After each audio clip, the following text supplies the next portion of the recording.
Air India के plane crash में 241 जाने गई। लोग इंडिया से लंदन जा रहे थे।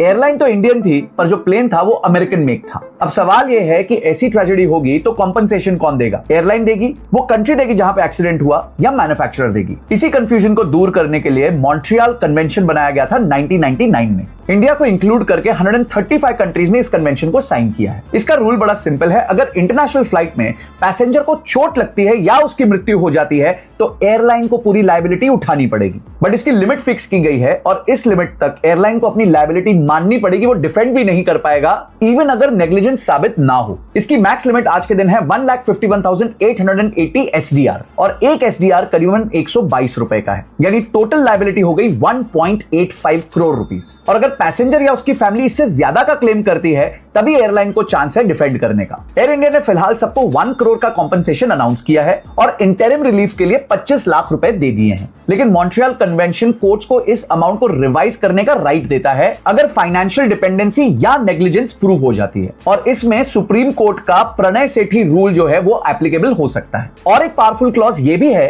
कि पैसेंजर अपनी होम कंट्री में एयरलाइन को सू कर सकता है। तो एयरक्राफ्ट यूएस का था, कैरियर इंडियन था, इंडिया में क्रैश हुआ तो यूके में बैठा हुआ ब्रिटिश सिटीजन यूके में भी कोर्ट में केस कर सकता है। तो गाइज, ये इन्फॉर्मेशन आपको पता थी कि नहीं, मुझे कमेंट सेक्शन में जरूर बताना, और इस वीडियो को अपनी स्टोरी पे लगा दो और व्हाट्सएप ग्रुप पे फैला दो ताकि किसी को अगर नीड होगी तो उसको ये इन्फॉर्मेशन काम आ सकती है। और कमेंट सेक्शन में एक बार ओम शांति जरूर लिख दीजिएगा उन लोगों के लिए जिन्होंने इस एक्सीडेंट में अपनी जान गंवाई।